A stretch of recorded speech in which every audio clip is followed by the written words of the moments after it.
일상을 잃어버린 지난 2년이었습니다. 방역 현장의 피로감은 극에 달했고 다시 강화된 거리 두기 때문에 소상공인 자영업자는 절박한 생존의 위기를 겪고 있습니다. 방역 모범 국가라는 평가도 있었지만 여기서 멈춰서는 안 됩니다. 세계에서 가장 먼저 일상 회복을 체감하는 코로나 완전 극복 국가를 목표로 하겠습니다. 먼저 위기에 강한 의료 체계를 만들겠습니다. 다시 확산된 코로나 상황에서 보았듯이 안정적인 의료 체계의 뒷받침 없이는 일상 회복도 불가능합니다. 공공의료를 확충하고 어떠한 경우에도 감당 가능한 의료 체계를 구축하겠습니다. 현장 인력의 획기적인 처우 개선과 인력 확대 방안을 마련하겠습니다. 감염병 위기 대응 체계를 강화해서 사전에 확산을 예방하고 현장 의견을 우선하는 효율적인 방역 의료 거버넌스를 구축하겠습니다. 백신과 치료제 확보 및 개발을 위한 투자도 확대하겠습니다. 올 상반기에 토종 코로나 백신을 국민께 공급하도록 노력하겠습니다. 재택 치료를 튼튼하게 하고 찾아가는 예방접종과 코로나 검사 예약 시스템 구축, 24시간 코로나 검사소 확대로 국민 불편을 최소화하겠습니다. 확진자 응급수술 지원과 산모 신생아를 위한 전담병원 지정으로 어떤 환자도 불이익을 받거나 어려움을 겪지 않도록 하겠습니다.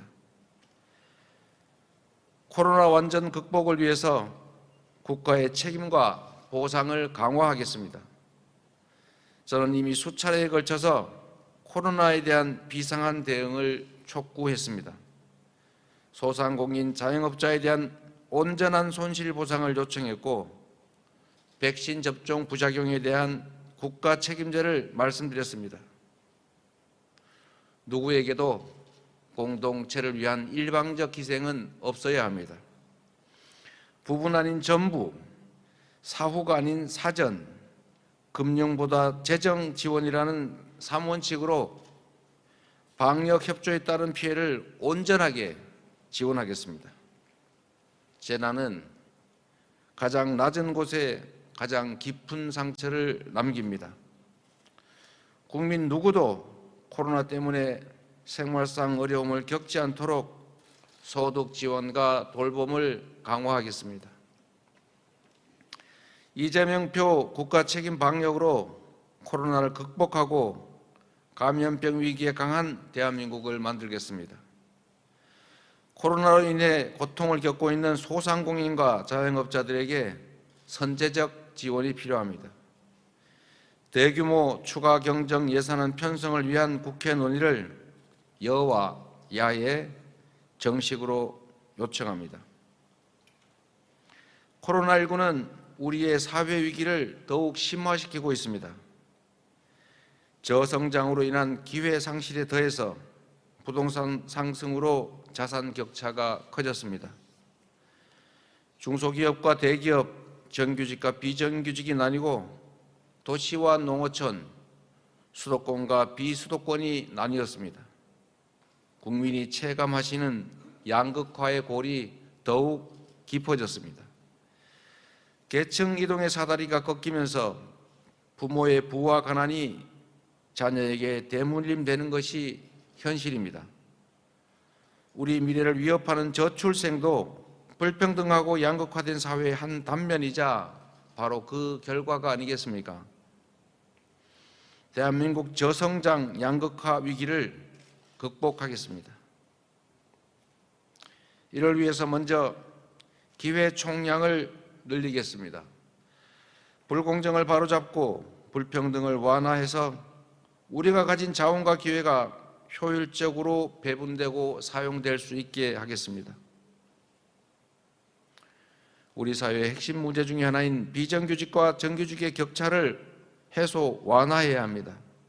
같은 일을 하고 같은 성과를 낸다면 고용 안정성이 보장되지 않는 비정규직이 정규직보다 더 많은 보수를 받는 것이 당연합니다.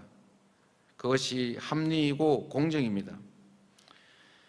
내부 거래와 시장 독과점, 갑질과 기술 탈취 같은 불공정한 시장 질서를 반드시 바로잡겠습니다. 각 분야에서 힘의 균형을 회복하는 공정 성장과 국가적 대투자를 통한 전환 성장으로 기회 총량을 대폭 늘리겠습니다. 무엇보다도 청년에게 희망과 기회가 넘치는 청년 기회 국가를 만들겠습니다. 저성장 양극화 문제 해결을 위해서 기본적 삶의 토대를 국가가 책임지겠습니다. 늘어난 기회에 누구나 접근할 수 있어야 합니다. 그러기 위해서는 국민 누구나 현실에 짓눌리지 않고 최소한의 삶을 유지할 수 있어야 합니다. 아동수당을 만 18세까지 넓혀서 아동 청소년 수당으로 확대하고 청년 기본소득을 지급해서 진로 지원과 역량 강화를 뒷받침하겠습니다. 은퇴 이후의 소득 공백을 지원하고 농민 기본소득과 문화예술인의 창작활동 지원을 통해서 최소한의 삶의 질을 보장하겠습니다. 기본적인 삶의 공간으로서 누구도 소외되지 않는 주거정책을 만들겠습니다. 가난한 사람도 배제되거나 손실을 입지 않는 금융 시스템을 마련하겠습니다. 대한민국 저성장 양극화 위기 극복이 함께 잘 사는 국민 대도약 시대의 첫걸음입니다. 존경하는 국민 여러분, 폭염과 홍수, 가뭄, 산불이 빈번해지는 등으로 세계 곳곳이 이상기후로 몸살을 앓고 있습니다. 기후위기는 우리 앞에 닥친 현실이자 생존의 문제입니다. 이미 유럽은 2026년부터 탄소 국경세를 전면 도입하기로 했습니다. 기업이 사용하는 전력을 100% 재생에너지로 조달하는 RE100은 이미 글로벌 기업 경영의 표준이 됐습니다. 탄소 중립은 이제 통상과 산업 기술의 새로운 세계 질서로 자리 잡았습니다. 탄소 배출이 많은 산업 구조를 가진 대한민국이기 때문에 더욱 어렵고 도전적인 과제입니다. 그러나 조금만 앞서갈 수 있다면 경제 부흥의 새 길을 열 수 있습니다. 기후위기 극복에 앞장서겠습니다. 당면한 시대적 위기를 성장과 도약의 새로운 기회로 바꿔내겠습니다. 박정희 정부의 고속도로가 산업화의 토대가 되었고 김대중 정부의 인터넷 고속도로가 IT 강국의 토대가 되었던 것처럼 이재명 정부는 햇빛과 바람이 달리는 에너지 고속도로를 만들어서 탄소 중립 사회의 토대를 만들겠습니다. 산업구조 전환과 기술 혁신을 전폭적으로 지원하고 수소경제로의 이행과 에너지 전환에 더욱 속도를 내겠습니다. 기후위기뿐만이 아닙니다. 4차 산업혁명과 코로나로 가속화한 산업의 디지털 전환 같은 미래 먹거리 확보를 위해서 지금 전 세계가 치열하게 경쟁 중입니다. 추격국가 전략으로 UN 역사상 처음 개발도상국에서 선진국 그룹에 들어선 대한민국입니다. 여기에 멈춰서 따라잡힐 것이냐 아니면 선도국가로 한 발 더 나아가느냐가 결정되는 중대한 기로입니다. 이에 대비한 과학기술 혁신 전략을 최우선 국정과제로 삼겠습니다. 기술 주도권 확보와 첨단 산업 육성을 위한 대규모 국가 투자를 단행하겠습니다. 위기를 기회로 바꾸는 전환 성장을 통해서 선도국가를 향한 국민 대도약 시대를 열겠습니다. 존경하는 국민 여러분, 미중 패권 경쟁이 국제 공급망을 위협하고 우리 삶에도 직접적인 영향을 끼칠 수 있다는 사실을 지난해 반도체 대란과 요소수 사태를 통해서 똑똑히 경험했습니다. 신기술과 자원 확보 그리고 에너지 공급망을 둘러싼 미중 주도권 싸움은 더욱 격렬해질 것입니다. 각국의 보호무역주의가 더욱 강화돼서 수출과 무역에 타격을 줄 가능성이 높습니다. 그 어느 때보다 국익을 최우선으로 하는 고도의 외교력이 필요한 시기입니다. 이런 관점에서 미국과 중국 모두 우리에게 꼭 필요한 파트너입니다. 경제뿐만 아닌 안보와 평화를 위해서도 협력을 강화해야 합니다. 한반도 비핵화와 항구적 평화 체제를 갖추는 일은 우리가 이 땅에 사는 한 절대 포기할 수 없는 목표이자 시대적 과제이기 때문입니다.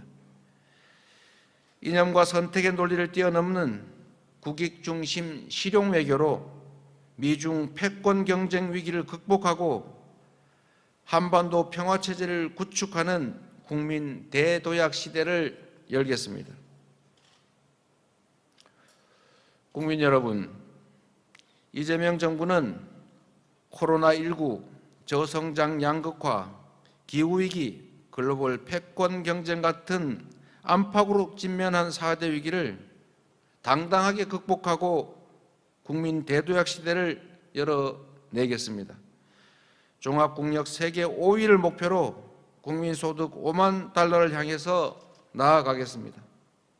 이를 위해 국민 통합과 실용주의를 바탕으로 유능한 인재, 좋은 정책이라면 진영과 이념을 가리지 않겠습니다. 부동산 역시 가격만 억누르며 시장과 싸우기보다 무주택 실수요자와 1주택자 보호를 핵심 목표로 삼고 충분한 공급과 시장 안정을 이뤄내겠습니다. 다주택자의 양도세 중과 한시 유예, 불합리한 종부세 시정과 마찬가지로 집값 안정에 도움이 되는 합리적인 방향으로 재건축, 재개발 규제도 완화하겠습니다. 이재명 정부는 오직 국민, 오직 민생만 바라보겠습니다. 새로 태어날 민주당과 172석의 의석수로 안정적인 국정 운영을 뒷받침하겠습니다. 한시가 급한 민생 입법 과제들도 겸손하지만 두려움 없는 태도로 과감하게 추진하겠습니다. 무엇보다 위기 속에서 국가의 책임과 역할을 분명히 하겠습니다. 나라는 성장하는데 국민 개개인의 삶은 나아지지 않는 이 안타까운 상황을 반드시 바꿔내겠습니다. 나라도 잘 살고 국민도 잘 사는 국민 대도약 시대를 열겠습니다. 존경하는 국민 여러분, 어려운 가정 형편으로 중학교 진학을 포기한 채 성남 곳곳을 전전하던 제가 오늘 이곳 소하리 공장에서 국민 대도약의 비전을 말씀드리게 되어서 감회가 새롭습니다. 우리 대한민국은 위기에 강합니다. 전쟁의 폐허를 딛고 그 위에서 산업화와 민주화를 이뤄냈습니다.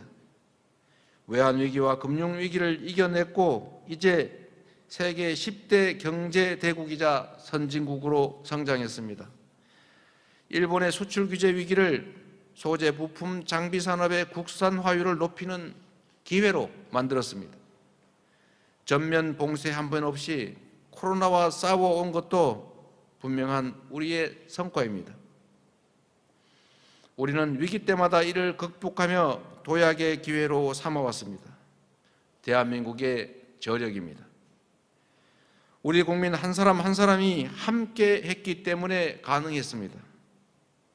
지금 우리는 다시 할 수 있습니다. 위기를 기회로 만들 수 있습니다. 존경하는 국민 여러분, 이번 대통령 선거는 위기의 대한민국 누구에게 맡길 것인지를 결정하는 선거입니다. 대전환의 시대, 격동과 위기의 시대에 대한민국 대통령은 구체적인 정책과 과감한 실천과 뛰어난 역량을 요구하고 있습니다. 어느 때보다도 풍부한 경험과 검증된 실력을 갖춘 리더가 필요합니다. 저 이재명은 소년 노동자 출신의 변호사로 2번의 성남시장과 경기도시장직을 잘 수행했습니다. 기득권의 숱한 저항과 음해를 이겨냈고 정치적 위기의 순간들을 정면으로 돌파해서 오히려 기회로 만들어 왔습니다. 제 삶에 드리웠던 지독한 가난과 장애, 역경과 위기들을 이겨냈던 것처럼 자랑스러운 국민들과 함께 대한민국의 위기를 극복해 내겠습니다. 위기에 강한 유능한 경제 대통령, 민생 대통령이 되겠습니다.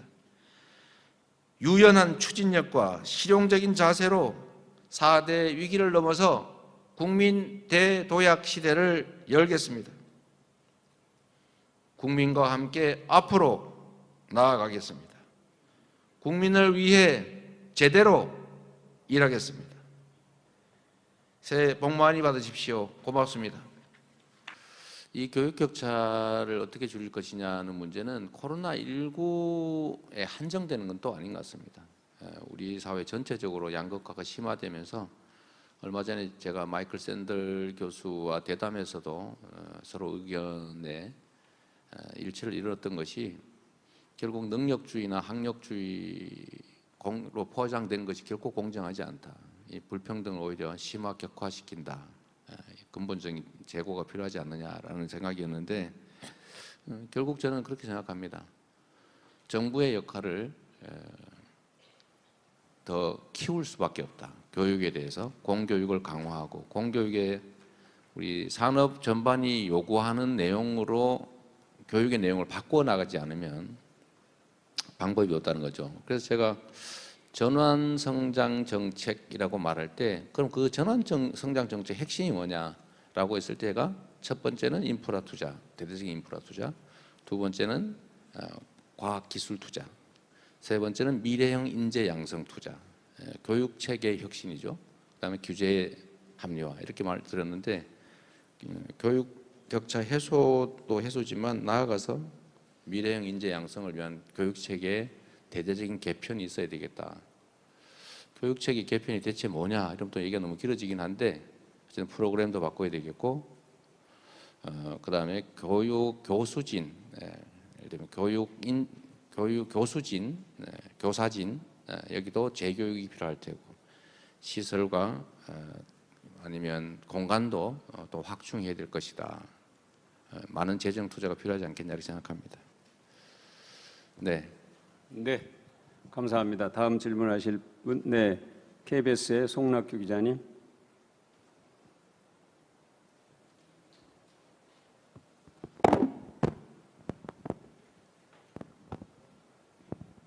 네, 저 추경 관련해 가지고 저도 짧게 질문 드리려고 하는데요. 추가 질의라서 컴팩트하게 그냥 여쭤보겠습니다. 혹시 소상공인 자영업자 지원과 함께 이제 전국민 재난지원금 같은 형태의 지원금도 필요하다고 보시는지 궁금하고, 아울러 여야가 합의한다면 그 추경 편성 시기는 설 전에도 충분히 가능하다고 보시는지 궁금하고요. 또 어쨌든 윤석열 후보는 말씀하신 것처럼 50조 얘기하셨고 김종인 위원장은 100조를 주장하는데 후보님 생각엔 어느 정도의 규모의 추경이 필요하다고 보시는지 질문 드리겠습니다. 저는 이제 소상공인과 자영업자 지원 방식이 대체적으로 세 가지 정도가 있다고 생각합니다. 첫째는 지금 당장의 위기를 미래로 전가할 수 있도록, 미룰 수 있도록 돈을 빌려주는 금융 지원. 근데 우리나라는 대체적으로 금융 지원을 해서 계속 연장해 왔죠. 정부는 가장 돈이 안 들고 임시 방편에 가까운 정책이죠. 첫 번째 금융 지원. 두 번째는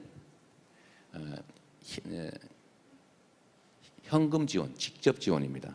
직접 지원은 이제 두 가지가 있겠죠. 하나는 손실 보상, 법에 의한 손실 보상. 금지 명령을 했기 때문에 그에 상응하는 법에 정한 보상, 이건 너무 당연한 것이고, 근데 이 예산도 지금 없다는 거죠. 두 번째는 현금 지원이겠죠. 저번에 2차, 3차, 4차 했던 것처럼 현금으로 지원하는 것인데 효과가 별로 크지가 않다. 승수 효과가 없기 때문에 그렇습니다. 세 번째 지원이 가장 저는 중요하다고 생각하는데, 살아남을 수 있도록 매출을 지원해 주는 겁니다. 매출을. 그게 이제 지역 화폐 또는 전국민 재난지원금의 이름으로 지급됐던 소비 쿠폰이죠. 사실은 이건 현금이 아니라 소비 쿠폰이어서, 이 세 번째 지원이 가장 소상공인 자영업자들이 원하는 지원입니다. 액수에 비해서 승수 효과가 크기 때문에 그렇죠. 이게 소비 쿠폰을 전 국민한테 지급하면 그게 전 국민에게 지원하는 것인 동시에 소상공인 자영업자의 매출 지원인 거죠. 이중 효과가 있습니다. 그래서 작년에 이미 재작년이 됐군요. 재작년에 가장 효과가 컸던 정책이다. 1차가 그랬던 거죠. 전 국민 지원을 그런 방식으로 하면 이중 지원의 효과가, 이중 효과가 있기 때문에 좋겠다는 것이고요. 설 전에 가능하겠냐? 저는 당연히 가능하고, 가능하면 그렇게 해야 된다고 생각합니다. 정치인들이, 뭐 저도 그런 유혹을 느끼지 않는 바는 아닙니다만, 정책 결정을 할 때 자기 이익 중심으로 결정하는 경향이 있는데, 최대한 절제해야 되겠죠. 오로지 국민과 우리 국가를 중심으로 생각해야 됩니다. 누구한테 이익되느냐, 누구한테 정략적으로 손실이 발생하느냐, 이런 거 따지기 전에 국민에게 필요하냐 아니냐를 제1의 기준으로 한다면 하루라도 빨리 하는 게 맞다고 생각하고, 충분히 마음먹으면 가능하다. 안타깝게도 야권이 혹시 여당한테 표가 되지 않을까 걱정해서 못하게 막으려고 하는 마음을 갖고 있는 것 같습니다. 그래서 생색은 내되 실제는 안 하는 방식으로 얘기를 하다 보니까 50조 원 지원을 한다면 내가 당선된 후에 하겠다라든지 선거 끝나면 하겠다, 이런 얘기를 하게 되는 것 같습니다. 규모는 어느 정도가 좋겠냐고 말씀하셨는데, 글쎄요, 저는 뭐 금액을 특정하지는 않고, 저는 전에도 말씀드렸던 것처럼 최소 1인당 100만 원 정도는 맞춰야 된다. 근데 대개 총액을 얘기하는 겁니다. 이걸 어떤 방식으로, 이건 뭐 여야 협의와 정부가 기획할 일인데, 우리는 대개 1인당 50만 원에 못 미치는 정도를 지원했는데, 이미 재작년에 다른 나라들은 1인당 100만 원 정도를 지원했기 때문에 최소한 그 정도는 해야 되겠다라고 해서 제가 그때 25조 원 정도 말씀드렸던 것이고요. 이걸 어떤 방식으로 지원할지는 구체적인 정책을 결정하면 될 텐데, 이걸로 또 끝나지는 않을 거다. 그러나 추경이 규모가 있고 또 시기가 있기 때문에 저는 한 25조 원 내지 30조 원 정도, 이 정도가 실현 가능한 목표가 아닐까 그렇게 생각합니다. 네, 감사합니다. 제가 당부 말씀 하나 드릴게요. 많은 분들이 질문을 하실 수 있는 기회를 갖도록 하기 위해서는 질문을 가능하면 하나 정도로 해주시면 좋겠습니다. 물론 답을 짧게 하도록 하겠습니다. 예, 입체적 질문을 하시고자 하는 그런 열망을 제가 이해하는데요. 제가 꼭 당부 말씀드리겠습니다. 다음 질문해 주실 분데, 이투데이 김윤호 기자님. 네, 후보님 새해 복 많이 받으세요. 여러 번 오늘까지 공정수당 관련해서 좀 시사해 주셨는데, 좀 대선 공약으로 보면 되는 건지, 또 구체적인 구상은 또 언제 말씀해 주시는지, 그리고 한 가지만 더 해주시면, 대규모 주택 공급 그거는 뭐 설 연휴 전에 발표된다고 좀 생각해도 될지 좀 그거 좀 여쭤보겠습니다. 네, 공정수당은 이미 저희가 공약으로 발표했습니다. 그게 아마 소확행 공약으로 발표된 것 같은데요. 똑같은 일을 한다면, 똑같은 성과를 낸다면 고용 불안정에 대한 추가 지원이 필요하다. 이게 대체적으로 다른 나라들이 그렇게 하고 있습니다. 우리나라만 유독 어려운 사람을 더 어렵게, 좋은 위치에 있는 사람을 더 많이, 이런 좀 이상한 시스템을 갖고 있기 때문에 좀 고칠 필요가 있다고 생각합니다. 공공부문부터 먼저 한다면 민간에도 확산될 수 있을 것이다. 민간은 공공부문이 하는 것을 보고 따라갈 수도 있겠고, 거기다 인센티브를 조금 지원할 수도 있을 겁니다. 주택 공급과 관련해서 대규모 택지 공급 방식의 구체적인 내용은 저희가 발표를 하긴 할 텐데 설이 언제죠? 2월 초 그 전에 아마 하게 될 것 같습니다. 네, 고맙습니다. 네, 감사합니다. 다음 질문하실 분, 네, 채널A 최수연 기자님. 네, 후보님 안녕하세요. 채널A 최수연입니다. 저는 재건축 재개발 규제 완화 좀 더 구체적으로 여쭤보고 싶은데요. 민간에서 규제를 어느 정도까지 푸시겠다는 의미신지 그린벨트 해제까지 포함하신 건지가 궁금하고요. 어제 외곽 지역들은 주택 가격이 떨어지고 있다고도 말씀하셨는데 이 부분에 대한 대책도 궁금합니다.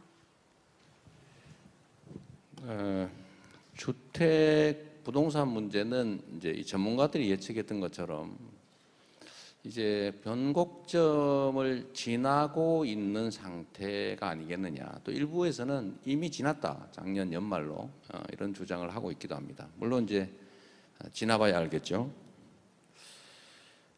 그런데 저는 그렇게 생각합니다.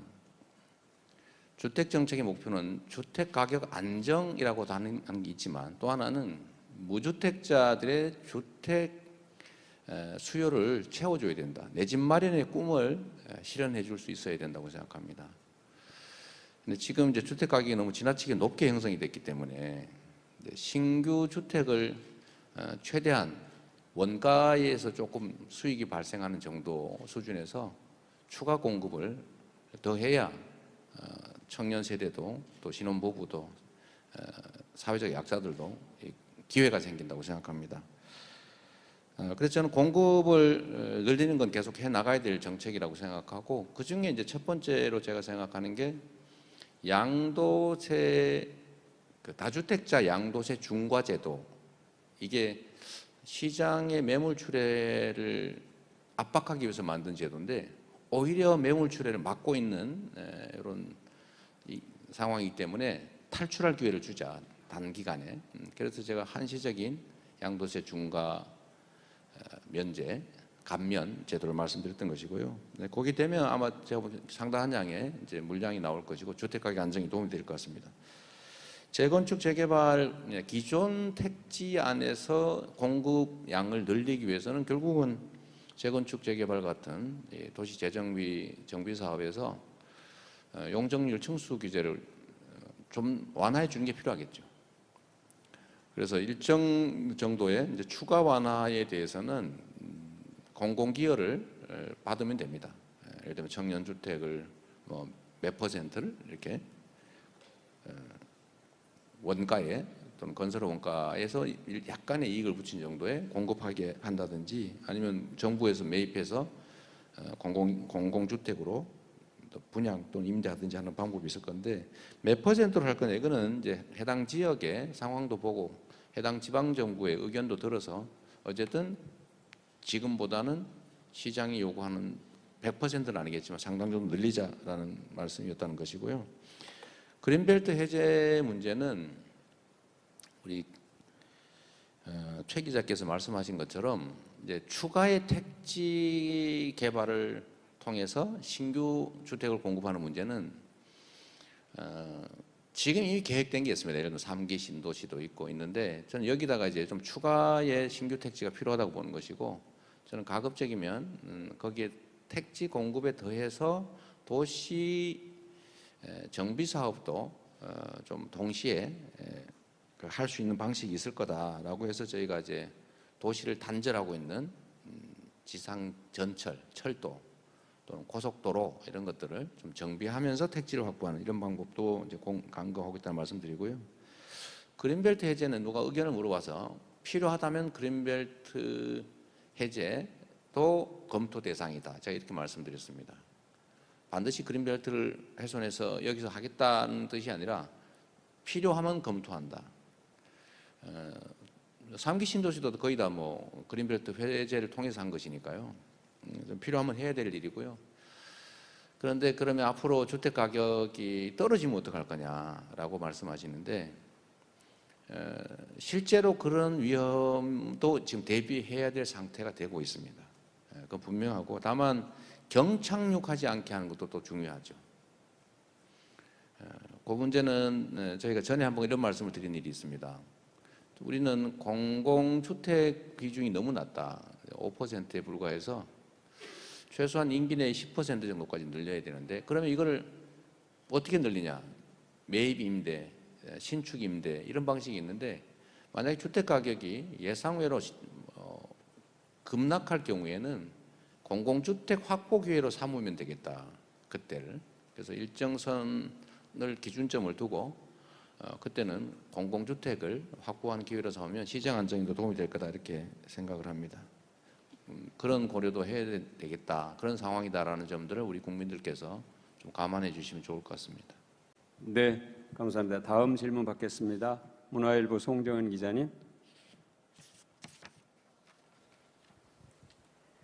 문화일보 송정은입니다. 오늘 회견문에서 G5나 뭐 국민소득 5만 달러, 그다음에 실용주의 같은 거를 강조하셨는데 좀 배경이 뭔지 궁금한데요. 그 정세균 총리님도 경선 때 이제 비슷한 걸 말씀하시긴 했지만 그 이명박 대통령의 747이나 황교안 대표 민부론을 좀 연상케 한다는 평가도 있어서 좀 어떻게 생각하시는지 궁금합니다. 네, 우리가 이제 어떤 정책의 목표를 제시할 때는 아무래도 좀 가시적인 이제 숫자를 제시하는 게 인지하기가 좀 쉽기 때문에 제가 숫자를 많이 씁니다. 근데 이명박 당시 후보의 747은 누가 봐도 이게 불가능한 소리였다. 뭐 그런 생각이 좀 들고요. 거기 비교는 안 해주시면 좀 좋겠고, 뭐 민부론, 저는 정치인들이 좀 미래 비전을 제시하는 건 바람직하고, 또 정치에 있어서 좋은 목표, 좋은 지향, 좋은 비전들은 같이 써도 좋다고 생각합니다. 저희가 말하는 G5는 지금 우리가 이제 군사력 기준 6위, 보통 또 경제력 기준 10위, 뭐 수출 기준 9위 이렇게 여러 가지 지표들이 있는데 삶의 지표는 매우 많이 떨어지고 있죠. 또 소프트 파워, 그러니까 문화 역량까지 합치면 보통 6, 7위 이렇게 국력 평가를 하고 있는데, 우리가 종합적으로 5위 안에 들어가 보자. 그러니까 경제력도 개선하고 군사력도 개선하고 또 예를 들면 문화력, 문화지수, 또 국민의 삶의 질 이런 것까지 종합적으로, 물론 거기에 GDP도 들어가 있겠고요. 그 중에 주가지수 이런 것도 다 들어있을 겁니다. 종합적으로 목표를 지금보다는 많이 앞서 있는 그런 그 사회를 향해서 나아가자, 그런 뜻으로 제시한 것이고요. 그래서 저희는 G5 진입을 목표로 하자라고 말씀드린 겁니다. 우리가 어딘가를 가기 위해서는 그냥 눈앞만 보고 장애물이 있는지 없는지 보고 열심히 안전하게 가는 것도 중요하지만, 저 멀리 최종 목표, 단기 목표, 중기 목표 설정하고 가는 게 좋지 않을까 해서 그런 목표 지점을 설정해 봤습니다. 네, 감사합니다. 다음 질의하실 분데 조선일보 김은중 기자님. 후보님, 조선일보 김은중입니다. 미중 갈등 관련해서 실용주의 외교 이런 말씀해 주셨는데, 지금 미국 주도로 하는 공급망 재편 관련해서 후보님께서는 미국이 주도하는 안보협의체 쿼드나 아니면은 저 통상협의체 인도태평양 경제 프레임워크 이런 거 우리나라가 좀 가입해야 된다고 보시는지 좀 yes or no로 좀 말씀을 해주실 수 있는지 부탁드리고, 하나만 제가 더, 대통령 되시면은 바이든 대통령이랑 시진핑 주석 중에 누구를 먼저 더 만나실 생각이신지도 좀 부탁드립니다. 이게 이제 yes or no, OX 제일 어려운 질문이거든요. 요새 그게 유행이더군요. 둘 중에 하나 고르는 거. 다른 선택은 없다. 둘 중에 하나만 골라라. 이런 게 있더군요. 그러니까 재밌긴 했는데, 저는 국가 경영에서는 그렇게 하면 안 된다고 생각하죠.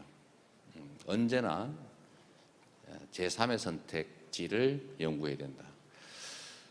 누군가가 선택을 요구할 때는 그 둘 중에 어떤 걸 선택해도 자신들한테 이익될 경우가 많습니다. 즉 선택당하는 사람은 이익이 아닌 경우가 많죠. 그래서 그 선택지를 우리가 만들어야 됩니다. 가입이냐 미가입이냐, 미국이냐 중국이냐, 이런 선택이 아니라 우리가 선택지를 만들면 되죠. 미국과 중국을 동시에 선택할 수도 있는 것이고, 둘 다 선택 안 할 수도 있는 것이고 사안에 따라 어느 한쪽을 조금 더 많이 선택할 수도 있는 것이죠. 그래서 실용주의입니다. 그럼 실용주의의 기준은 뭐냐? 바로 국익이고, 국익은 뭐냐? 국민의 삶과 대한민국의 발전이죠. 그래서 지금은 우리가 아까 말씀드렸던 것처럼 경제력 12, 군사력 6위, 종합국력 6, 7위 이렇게 평가될 정도인데 세계가 우리의 문화에 빠져들고 있지 않습니까? 우리가 그렇게 과거처럼 위축될 필요가 없다. 소심해질 필요가 없다. 당당하게 세계 국가의 일원으로서 우리가 주도권을 가지고도 얼마든지 선택당하지 않고 선택을 요구할 수 있는 상태라고 생각합니다. 지금 이제 코드 말씀하셨는데 그 역시 우리 국가의 이익을 중심으로 판단해야 하고 공식적으로는 코드 가입을 요구받은 바도 없고 공식적으로 논의한 바도 없기 때문에 미리 우리가 어떤 결정을 할 필요는 없는 거죠. 물어봐도 미리 대답할 필요는 없는 것이고 물어보던들 그때 가서 우리가 필요한 우리의 입장에서 제3의 답을 할 수도 있는 것이다. 그래야 된다고 생각합니다. 어떤 분이 모호함을 피해서 어느 한쪽을 선택해야 된다라고 하시던데 가장 위험한 생각이다. 가장 비주체적이고 가장 굴종적인 자세, 자신에 대한 확신이 없는, 어디로 가야 될지를 모르는 사람만이 할 수 있는 그런 태도고 우리는 언제나 우리 중심으로 모호함이라기보다는 우리 중심으로 판단해야 된다라고 생각합니다. 네, 감사합니다. 다음 질문하실 분, 네, 조선비즈 방재혁 기자님. 네, 후보님 안녕하십니까? 조선비즈 방재혁 기자입니다. 후보님께서 오늘 종합국력 세계 5위 아까 말씀하신 것처럼 국민소득 5만 달러를 목표한다고 하셨고 후보님께서 평소에도 이제 지속적인 경제 성장을 자주 언급하셨었는데 혹시 경제 성장률 관련해서는 구체적인 목표를 좀 제시할 계획이 있으신지 궁금합니다. 결과적으로 딱 말씀드리면 구체적 수치를 말씀드릴 수는 없다. 그 자체가 매우 무책임할 수 있기 때문이고요. 제가 말씀드릴 수 있는 것은 이제 지금 계속 성장률이 추세적으로 떨어지고 있는데 성장률이 추세적으로 회복되는, 그래서 우상향으로 만들어 간다라고 하는 것은 분명하게 목표로 말씀드릴 수 있겠습니다. 네, 감사합니다. 다음 질의하실 분, 네, 세계일보 김현우 기자님.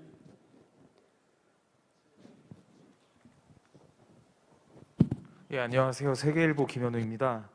그 후보님께서는 경선 당시에 이제 기본 시리즈 공약을 주로 많이 내세우셨었는데 이제 막상 후보가 된 뒤에는 계속해서 성장 공약 위주로 말씀을 하시는 것 같아서요. 혹시 기본 시리즈 관련해서 총체적인 공약 발표를 하실 계획이 있으신지 여쭙고 싶습니다. 이게 이제 유명한 공약과 제1 공약 이거를 이제 혼선을 일으켜 가지고 제가 이제 경선 토론회 때 조금 난처한 입장이 된 때가 있습니다. 가장 유명한 게 가장 중요한 거 아니냐 이렇게 말하니까 그게 좀 다른데요 했더니 포기한 거 아니냐, 이제는 바꾸는 거냐 이런 지적을 받았습니다. 근데 사실은 그런 건 아니죠. 우리 사회에서 가장 중요한 과제는 기회 총량을 늘리는 겁니다. 청년의 이 절망과 좌절, 이 분열, 갈등을 해소하거나 또는 저출생이라고 하는 심각한 문제를 완화하는 것도 역시 미래가 있을 때 가능합니다. 그게 곧 성장이죠. 그래서 이 성장은 가장 중요한 우리 사회 과제다. 그래서 그럼 기본 시리즈는 포기하는 거냐? 전혀 그렇지 않습니다. 기본 시리즈와 관련된 공약은 저희가 내부적인 정리는 다 끝났는데 곧 발표할 때고요. 오늘 사실 이 기자회견문에도 그 내용들이 좀 들어 있습니다. 그러니까 저희가 전에 말씀드렸던 것처럼 부분적 기본소득, 보편적 기본소득, 진정한 의미의 기본소득인데 액수가 작은 이 보편적 기본소득은 순차적 단계적으로 하겠다. 그리고 그 이전에 기본소득 국민위원회 같은 걸 만들어서 충분한 사회적 논의를 거쳐서 시작하겠다 이렇게 말씀드렸고요. 부분적 기본소득은 예를 들면 지금 아동수당이 이미 기본소득, 저희가 말하는 아동 기본소득인데 그거는 지금 계속 연령대를 확장해 가고 있지 않습니까? 그걸 또 늘릴 것이고 또 청년들을 대상으로 도입할 것이고 또 장년, 그러니까 정년이 끝나고 기초연금이 시작되는 한 5년간이 공백이 발생합니다.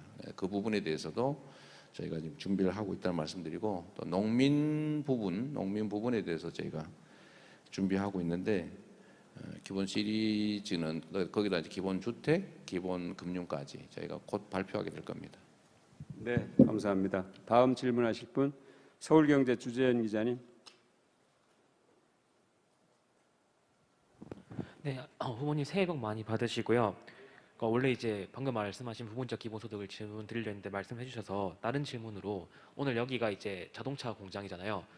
지금 최근 전기차 시대로 넘어가면서 여기도 이제 기존의 엔진 노동자들이 전기차로 이제 전환하는 문제를 앓고 있는데 산업 대전환을 말씀하셔서 이렇게 산업 대전환하는 과정에서 전통 제조업 노동자들이 겪게 될 문제를 어떤 식으로 대처하실 생각이 있으신지 거기도 구체적인 좀 방법들이 있으신지 그런 갈등을 어떻게 해결할 것인지 묻고 싶습니다.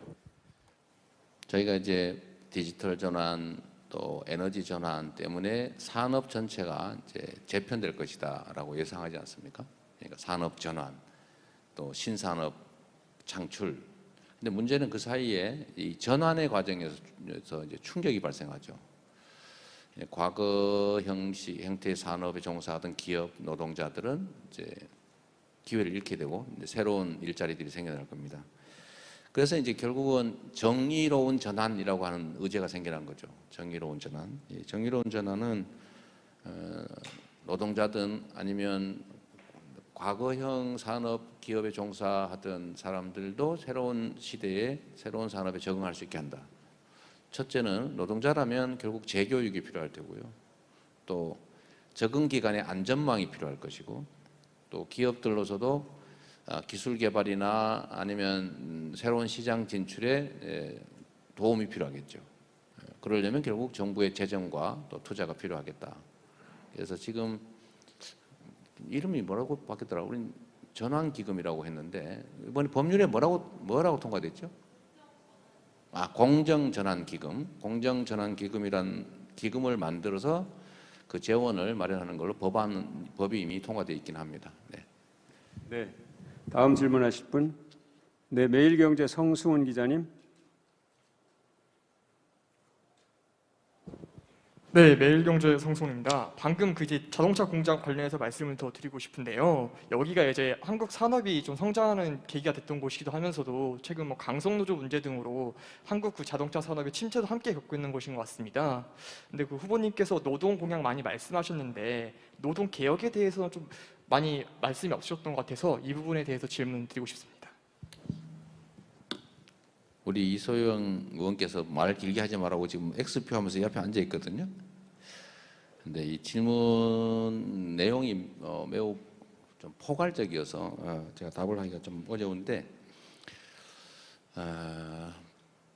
노동 개혁에 대한 얘기를 저희도 뭐 생각하지 않는 건 아닙니다. 그런데 저는 크게는 이렇게 했으면 좋겠어요. 지금 악순환 중이다. 비정규직과 정규직 격차가 너무 크다. 그리고 사회 안전망이 너무 취약하다. 그러니까 정규직 노동자들은 자기의 현재 위치를 지키지 못하면 일생일대 위기에 처할 수 있다고 믿기 때문에 정말 심하다 싶을 정도로 자기 이익에 집중할 수밖에 없습니다. 그거 어쩔 수 없는 거죠. 당연한 거 아니겠습니까? 그러다 보니까 기업들 입장에서는 정규직으로 뽑으면 이 조직된 강경 노조 때문에 어려울 수 있겠다는 생각 때문에 아예 정규직을 안 뽑아버리죠. 전부 비정규직으로 뽑거나 외주를 주거나 또는 아예 아웃소싱을 하거나 이런 문제가 발생해서 이 악순환이 계속되고 있습니다. 그래서 이걸 선순환으로 좀 바꾸자. 그 첫 번째가 정규직과 비정규직의 격차를 어떻게든지 좀 완화해 나가자. 불안하지 않게. 그다음에 사회 안전망을 강화하자. 사회 안전망을 강화하자면 재원이 필요한데 기업들이 부담을 좀 주고해야 되는데 대신에 고용 유연성을 확보해 주자. 이게 선순환이 될 수 있지 않습니까? 근데 문제는 이게 서로 불신이 팽배해 가지고 합의가 안 되는 거예요. 그래서 이 선순환을 위한 사회적 대타입을 실제로 많은 에너지를 투여해서 꼭 만들어내야 되겠다. 그래서 우리 사회가 겪고 있는 정규직과 비정규직 차별 문제, 부족한 안전망 문제, 고용 유연성 문제 또는 이제 부담을 좀 늘리는 문제를 한꺼번에 해결할 수 있을 것 같다는 생각합니다. 네, 다음 질의하실 분, 네, 연합뉴스 TV 구하림 기자님. 네, 후보님 조금 다른 이야기로 넘어가서 그 회계문에서도 뭐 청년들에게 기회를 주는 국가를 만들겠다고 언급하셨고 뭐 연말에도 연초에도 계속 청년 관련 공약을 내고 계시잖아요. 그런데 이제 아직도 이제 여론조사 결과를 보면 누구를 뽑아야 할지 모르겠다는 20, 30대들 비율이 가장 높고 또 안철수 후보 지지율이 올라가는 것처럼 좀 아직 후보님이 흡수하지 못하는 거 아닌가. 그리고 또 청년들 사이에서는 여전히 뭐 이재명도 싫고 윤석열도 싫다 이런 정서가 있는 것 같은데요. 좀 새해 이 현상을 좀 어떻게 바라보고 계신지 궁금하고 또 새해에는 좀 어떤 전략으로 돌파하실지 좀 묻고 싶습니다. 우리가 청년 문제에 이제 천착하려는 이유는 청년의 표를 얻어보겠다는 것이 없다고 할 수 없지만 우리 사회의 가장 근본적인 문제이기 때문에 그렇습니다. 아까 말씀드린 것처럼 저출생 문제, 청년들의 절망의 문제 또는 이게 아주 극단적으로 표출되는 자살률의 문제 또는 갈등, 분열 이 문제의 모든 원천은 사실 기회 부족이 있습니다. 그럼 이 기회 부족이 생긴 이유가 대체 뭐냐? 저는 불공정을 방치한 결과라고 보는 거죠. 불공정을, 즉 정의로움, 공정성을 방치한 결과 불공정하고 양극화됐고 비효율이 심화됐고 저성장에 빠졌다. 그래서 기회가 적어졌고 새로운 청년 세대는 기회를 누리기 어려워졌다. 이게 이제 문제이자 답인 거죠. 저 같은 기성세대들은 책임을 느껴야 된다. 이 상황을 만든 것에 대해서 자신들은 많은 기회를 누렸으면서 그 기회를 누리면서 발생할 수 있었던 불공정의 문제 이걸 방치했던 거 아니겠어요? 그래서 저는 청년들이 우리 기성세대, 기성정치권에 대해서 불만을 갖는 게 당연하다고 생각합니다. 원망하고 분노하고 그리고 또 비판하고 그럴 수밖에 없지 않겠어요. 그래서 저도 책임 있는 집권 여당의 일원이기 때문에 저에 대해서 불만 갖는 거 당연하다고 생각해요. 그럼 어떻게 할 거냐? 우리 사회에서 제일 심각한 문제는 기회 부족 문제고 기회 부족 문제의 가장 큰 피해자는 청년이기 때문에 저희가 청년 문제에 천착하는 것이다. 이 진심을 이해해 주면 그리고 이 진심뿐만이 아니라 실력이 있고 비전과 정책이 있고 또 이재명이 집권하면 우리의 근본적 문제가 조금 완화될 수 있겠다. 희망 있는 사회가 되겠다. 오늘보다 더 나은 내일이 만들어지겠다라고 믿으면 저를 지지하지 않겠습니까? 그래서 조금씩은 돌아오는 것 같아서 다행으로 생각하고 청년의 표를 얻기 위해서가 아니라 청년들 문제로 표징되는 대한민국의 근본적인 문제를 해결하기 위해서 앞으로도 최선을 다하도록 하겠습니다. 네, 지금 구하림 기자가 회견문 내용을 걸어서 현안 질의를 하셨어요. 그래서 혹시 지금 다른 기자분들께서 이 회견문과 관련한 질의를 안 하실 건 계속 하실 건가요? 네네, 그렇게 하겠습니다. 그럼 자 다음 질의하실 분, 네 국민일보 오주환 기자님.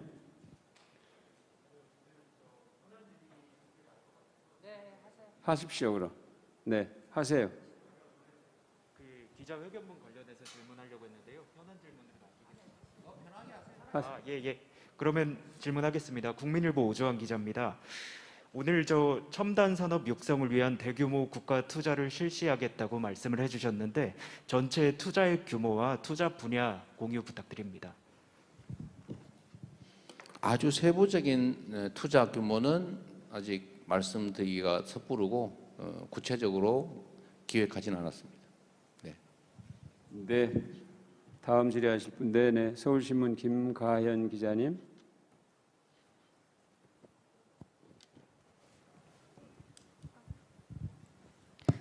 네, 안녕하세요. 서울신문 김가현입니다. 저는 에너지 고속도로 관련해서 질문을 드리고 싶은데요. 사실 그 다른 그 박정희 고속도로나 정부화 고속도로에 비해서 좀 추상적이고 현 정부의 신재생 에너지 사업과 무엇이 다르냐는 비판도 있는데 혹시 구체적으로 어떤 내용을 구상 중이신지 궁금합니다.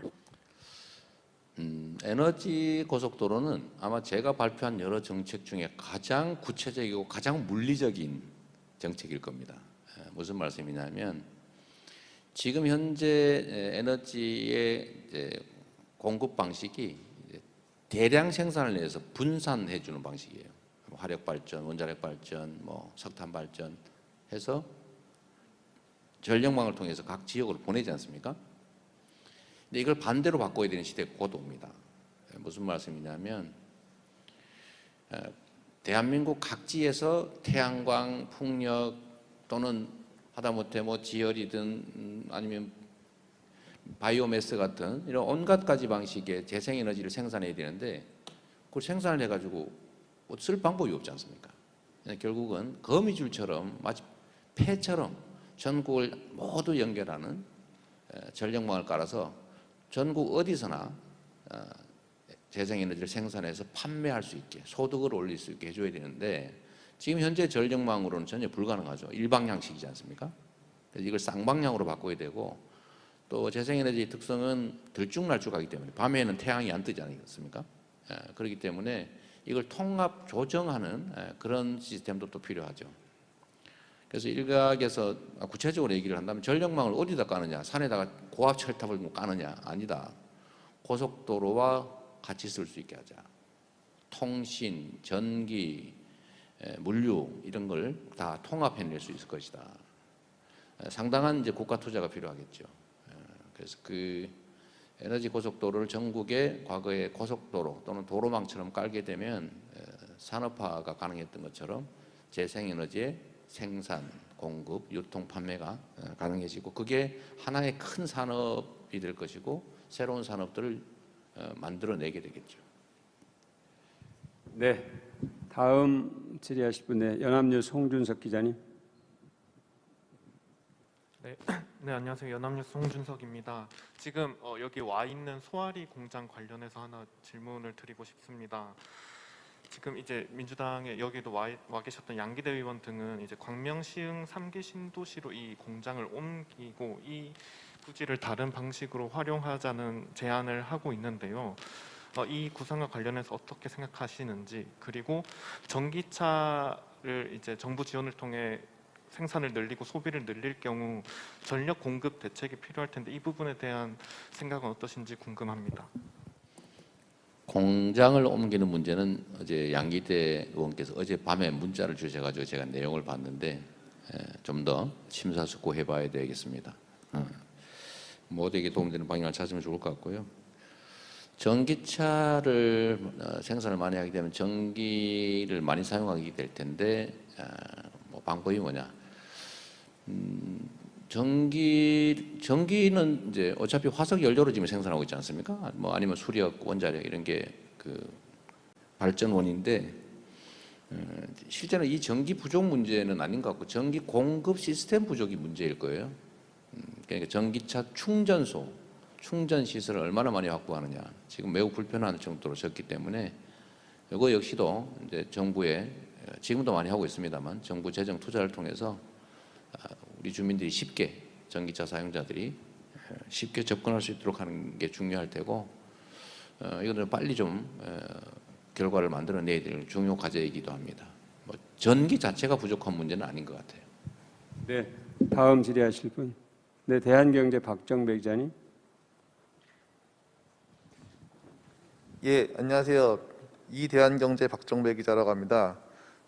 저는 요즘 후보님이 요청하고 있는 토론회 관련해서 좀 여쭤보고자 합니다.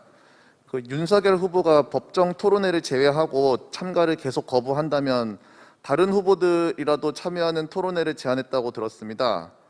혹시 법정 토론회 참가가 확정된 안철수, 심상정 후보 외에 뭐 김동연, 뭐 새로운 물결 후보랄지 뭐 허경영 국가혁명당 후보 등에게도 참가 의향을 전달할 생각이 있으신지요? 제가 이 답변하기 전에 아까 에너지 고속도로 관련해서 제가 빼먹은 게 있어가지고 한 말씀만 추가로 좀 드리도록 하겠습니다. 지금 현재도 이미 주로 태양광 또는 풍력 발전에 관한 건데 생산을 하고도 전력망에 연결을 못 해가지고 생산 시설을 세워놓은 곳이 상당히 많이 있습니다. 빨리 이 전력망을 확보해야 된다. 소위 말하는 지능형 전력망을 빨리 확충해야 된다는 말씀드립니다. 토론과 관련해서는 뭐 제가 토론하는 것은 아니고 결국 토론을 개최를 주최하는 쪽이 있을 텐데 그분들의 또 판단을 존중하는 게 좋겠다는 생각이 듭니다. 가능하면 윤석열 후보께서 이런 질문과 우려를 하지 않도록 좀 국민을 위해서 배려해 주시면 좋겠다. 너무 오래 너무 많은 논쟁이 벌어지는 것 같습니다. 네, 현안 질의하셔도 되고요. 자, 뉴스원의 이준성 기자님. 네, 후보님 안녕하세요. 일단 새해 복 많이 받으십시오. 다름 아니라 그 회견문에서 이제 세계에서 가장 먼저 일상회복을 체감하는 이 코로나 완전 극복 국가를 목표로 하시겠다고 말씀하셨는데요. 사실 그 지난해 연말 거리두기 단계 완화하면서 좀 뭐 위중 증상도 급증하고 K 방역 성과가 후퇴했다는 평가도 나오고 특히 최근에는 좀 백신 접종을 장려하시던 천은미 교수께서 백신 부작용 때문에 요거 2차 접종 완료를 못했다고 하시면서 좀 국민들이 또 백신에 대한 우려가 커지고 있는 것 같아요. 그 이재명표 국가 책임 방역은 좀 K 방역에 비해서 좀 어떤 점을 개선하려고 하시는지 궁금합니다. 뭐 여러 방면이 다 들었겠죠. 그러니까 일단은 국민들께서 실제로 감염이 됐을 경우에 이제 위험에 처하지 않도록 하는 의료 체계, 특히 이제 중증 의료 체계가 최대한 많이 확보될 필요가 있겠다는 것이고요.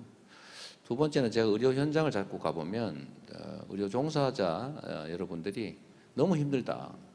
우리의 뼈와 살을 갈아 넣냐, 우리 영혼을 갈아 넣어서 국가 방역을 하자는 거냐, 이런 불만이 참 많으세요.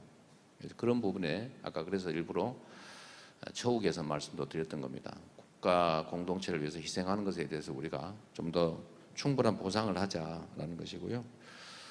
또 세 번째로는 이제 감염되지 않게 하는 게 중요하겠다. 그런데 결국은 그거는 뭐 방역에 국민들이 협조하게 하는 거, 방역 조치에, 그다음에 백신 접종이 어쨌든 효과가 있는 건 분명하니까 특히 이제 중증도를 떨어뜨리는 것은 최소한 10배에서 한 15배 정도 효과가 있다고 합니다. 그러니까 똑같이 걸려도 소위 돌파 감염이 돼도 그냥 감염된 사람보다는 이제 중증으로 이완될 가능성이 15분의 1 정도다라고 하니까 사실 본인들을 위해서도 백신 접종을 하는 게 좋죠. 또 한 가지는 본인이 이 백신 접종을 안 하면 다른 사람에게 전파할 가능성이 높지 않습니까? 이건 공동체에 대한 의무다. 그런 생각이 들고, 근데 문제는 내가 백신 접종을 했다고 위험에 처하지 않을까 하는 우려가 있지 않습니까?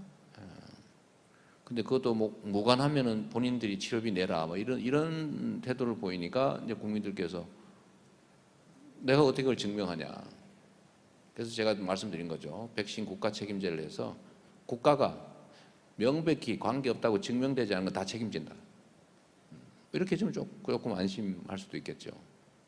또는 뭐 어떤 인센티브를 좀 많이 지원한다든지 해서 본인들이 거부하지 않고 응할 수 있는 그런 백신 시스템을 만드는 거, 백신 국가 책임제도 제가 말씀드리고 싶은 거고, 또 한 가지는 방역 정책에 협조해서 손해를 보게 하면 안 된다. 저는 제가 계속 소상공인 자영업자 지원, 국민 지원을 말씀드린 이유가 이겁니다.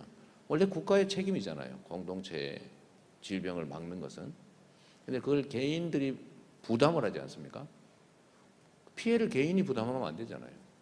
그건 국가의 책임을 충분히 이행하지 않는 것이다. 그래서 국가 책임제라고 하는 걸 분명하게 하겠다. 보상과 지원을 분명하게 하겠다. 그 말씀을 드리는 겁니다. 네, 또 질의하실 기자님, YTN 권민석 기자님. 그럼 네, 소속과 이름을 말씀해 주시고. 네, 안녕하세요. 쿠키뉴스 최기창 기자입니다. 새해 복 많이 할부로 받으십시오. 예, 제가 좀 여쭤보고 싶은 것은 여기가 공장이잖아요. 그래서 중대재해특별법 사각지대 문제나 실업급여 학생들이 좀 실습 과정에서 많이 죽고 있는데 그 문제에 대한 조금 답변을 좀 부탁드립니다. 뭐 두 가지는 좀 다른 문제 같은데요. 일단 전 세계에서 대한민국의 산재 발생률 또 산재 사망률이 가장 높은 쪽에 속한다. 노동시간도 멕시코 다음으로 길다. 결국 생산성이 명색이 선진국이라는데 생산성은 수준은 그렇지 못하더라. 이건 뭘 말하냐면 많이 일하고 적게 쓰고 적게 벌고 이런 시스템이라는 뜻이죠. 그러니까 환경이 나쁠 수밖에 없고 그러다 보니까 결국 안전관리가 부족하고 그래서 결국 산재 사망률 또 중대재해율이 높아진 것 같습니다. 그래서 중대재해처벌법을 뭐 논란 끝에 저희가 좀 부족하지만 처리가 됐고 이제 곧 시행이 될 테니까 좀 이 점 때문이라도 좀 재해 발생률이나 재해 피해가 좀 줄어들길 기대합니다. 제가 현장에서 볼 때 산업재해 사망률 또 재해율이 높은 이유는 방치를 해서 안전 조치를 하지 않고 방치를 해서 사고가 났을 때에 드는 비용하고 이걸 안전 조치를 완벽하게 하고 안전 관리를 잘할 경우에 드는 비용을 비교해 보니까 차라리 방치해서 사고가 나서 비용을 부담하는 게 오히려 경제적으로 싸더라는 생각 때문에 그런 거죠. 처벌도 이익을 보는 사업주가 아니라 월급 받고 현장 관리하는 과장급이 대신 지고 형사 책임도 민사배상 책임은 어차피 산재로 대부분 처리되고 뭐 근로재해보험 들어놓으면 회사에 손해부담 없이 위자료 정도 조금만 더 주면 해결이 되니까 평소에 안전시설 관리나 안전 인력 유지에 드는 비용보다 그게 훨씬 이익인 거예요. 그래서 이거를 아니다라고 만들어줘야 되는 거죠. 반대로 얘기하면 재해 사고가 발생했을 때 드는 비용과 책임을 지금보다는 대폭 올려가지고 평소에 안전관리, 안전 인력 운영에 드는 비용이 훨씬 싸게 만들면 되는 거죠. 그게 아마 중대재해처벌법이 꽤 역할을 하게 될 것 같습니다. 여기 이제 징벌배상까지 들어있으니까 좀 도움이 되겠죠. 실습생들의 이제 산재 사고, 그것도 뭐 중대 산재 사고, 사망 사고가 우리 국민들을 매우 가슴 아프게 하죠. 저도 생각하면 정말 가슴 아픕니다. 제가 어릴 때 초등학교 졸업하고 이제 고등학교 졸업하는 그 나이까지 제가 공장 생활을 했는데 저도 참 참혹한 장면을 많이 봤죠. 저도 뭐 여러 차례 산재 사고 이걸로 지금 현재도 그 상흔들이 남아 있기도 합니다. 남아 있기도 한데 실습생들은 그야말로 공부하는 실습하는 학생인데 사실은 말로는 실습이면서 실제로 노동 착취를 하고 있다 보니까 생긴 거죠. 결국 저는 근로 감독의 문제, 노동 문화의 문제라고 생각합니다. 어쨌든 제도적으로 좀 개선할 여지가 있다면 하고 근로 감독을 좀 더 강화해서 실습생들을 그야말로 좀 부려먹는다고나 할까, 이 노동 착취를 하지 않도록 할 수 없게 하는 그런 노동 감독이 필요하겠다고 생각합니다. 감사합니다. 지금 18분께서 질문을 하셨고요. 진지한 질문이 있었고 또 후보님께서 매우 충실하게 답변을 해주셨습니다. 끝내기 전에 한 분 더 질문을 받고 끝내도록 하겠습니다. 중앙일보 김효성 기자님. 예, 중앙일보 김효성입니다. 그 회견문에 보면 국가적 대투자 혹 뭐 이런 부분들도 있고 후보님의 비전이나 정책을 보면 매우 적극적인 정부의 역할을 말씀을 많이 하시는데요. 이제 집권 후에 이제 비대한 정부 혹은 큰 정부라는 어떤 그런 것들이 보이는 것 같습니다. 그런데 이제 이 비효율성이나 혹은 이제 개인의 자유가 국가 혹은 정부에 의해서 좀 억눌리는 이런 부분들도 있을 것 같은데 이런 부분에 대한 후보님의 고민 없으신지. 큰 정부, 작은 정부 논쟁은 뭐 고래부터 계속 지금까지도 이어지는 논쟁입니다. 근데 제가 말씀드리는 것은 정부의 그 공무원 숫자를 늘린다든지 또는 정부 자체를 비대하게 하는 게 목표가 아닙니다. 정부의 역할을 늘리는 것이죠. 특히 위기 국면이기 때문에 지금 아까 말씀드렸던 것처럼 소위 4대 위기, 뭐 그 외에도 위기가 많죠. 그런데 우리가 지금 이 격동기이기 때문에 이때가 기회다. 평소에는 순위를 바꾸기 어렵지 않습니까? 안정기에는. 격변기에는 사실 순위를 바꿀 수가 있죠. 스케이팅 선수들도 원래 코너에서 순서를 많이 바꾸잖아요. 그런 거와 같은 원리죠. 그래서 우리가 이걸 기회로 만들자. 그리고 산업 전환을 해내야 되고 새로운 산업으로 진출해야 된다. 그런데 그런 기업들은 대체 어떤 환경에서 그게 가능하냐? 기업들은 끊임없이 노력하죠.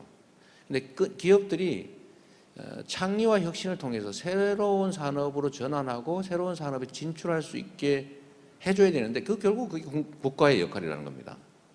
국가의 대대적인 투자가 필요하다. 투자를 하는데 인원이 많이 필요하지는 않습니다. 비대한 정부와는 다르죠. 그리고 이거는 지속적으로 정부의 재정 역할을 키우자는 게 아니고 지금 현재 이 위기 국면을 탈출하고 이걸 기회로 만들기 위해서는 정말 많은 에너지가 필요한데 그 기회를 만들어내는 과정에서 정부 역할을 늘린다. 정부의 기여를 극대화한다. 그 말씀입니다. 그러니까 이거 정부를 통째로 비대한 정부로 바꾸자 이런 취지는 아니라는 말씀을 드립니다. 네, 감사합니다. 조만간 또 정책 발표 자리를 마련하겠습니다. 오늘 질의하지 못하신 기자님들은 그때 더 왕성하게 질문을 해주시길 바라고요. 오늘 정말로 감사드립니다. 이것으로 더불어민주당 이재명 후보의 2022년 새해 기자회견을 마치겠습니다. 함께해 주신 기자 여러분 진심으로 감사합니다. 새해 복 많이 받으십시오. 감사합니다.